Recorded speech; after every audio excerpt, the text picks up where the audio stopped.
मैं हिमाचल हूँ। मैं कल-कल बहती नदियों में हूँ और बर्फ से ढके पहाड़ों में हूँ। मैं हिमाचल के रसीले सेब में हूँ, तो खेत खलियानों में पसीना बहाते किसानों के लहू में हूँ। मैं हर हिमाचली के रोम-रोम में बसता हूँ। लेकिन क्या आप जानते हैं कि मुझे ये नाम किसने दिया? मेरी जन्मभूमि कहाँ पर है और आज मेरे ही पुश्तैनी घर को क्यों भुला दिया गया है? मेरे घर की आज क्या हालात है? मेरे नामकरण से लेकर आज तक आप सबने खूब तरक्की की है, लेकिन सिर्फ मेरा घर ही आज मिटने के कगार पर क्यों है? नमस्कार, देवभूमि न्यूज टाइम देख रहे हैं आप और मैं हूं आपके साथ आशीष आजाद। आज जिस इमारत के सामने हम खड़े हैं, इस इमारत का हिमाचल के इतिहास में एक अहम भूमिका है, या यूं कहा जाए कि एक अहम हिस्सा हिमाचल के इतिहास में ये इमारत रखती है। जी हाँ, हम इस वक्त मौजूद है सोलन के दरबार हॉल में, और ये वही दरबार हॉल है जहाँ हिमाचल का नामकरण किया गया था। आइए, मैं आपको अपने जन्म की कहानी और अपने घर की तरफ लिए चलता हूँ। कभी सोलन की वादियों में एक दरबार गूंजता था, जहां राजा दुर्गा सिंह की आवाज पूरे क्षेत्र में सत्ता की प्रतिध्वनि बनकर फैलती थी।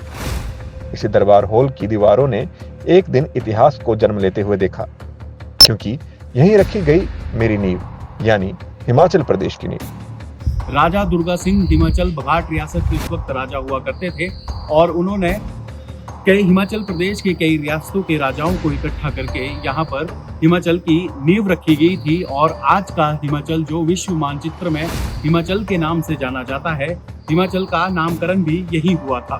साल था 1948, जब देश आजाद हुआ और पहाड़ों में एक नए प्रदेश का सपना आकार लेने लगा।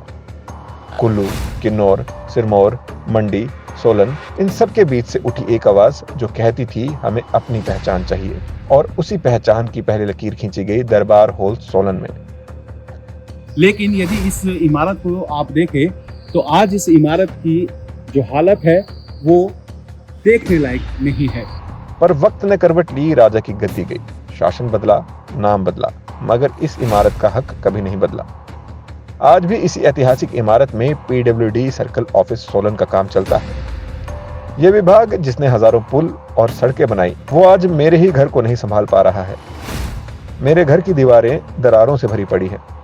नमी से झरती छतें और फाइलों के बीच दबा पड़ा मेरे घर का गौरवशाली इतिहास भी अंतिम सांसें गिन रहा है।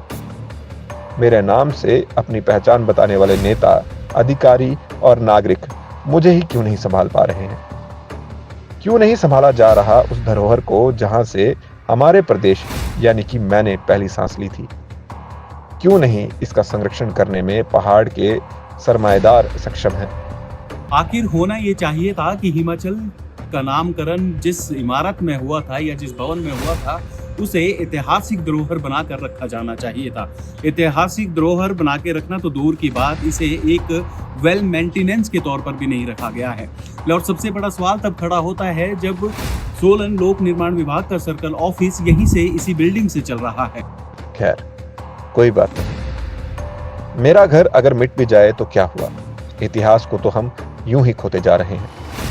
कोई बात नहीं अगर सरकार मेरे घर को बचाना नहीं चाहती। एक दिन बेशक मेरा घर तो मिट जाएगा, लेकिन मैं हिमाचल हूं, और ये नाम और मेरे नाम से बसी हिमाचलियत कभी नहीं मिट पाएगी।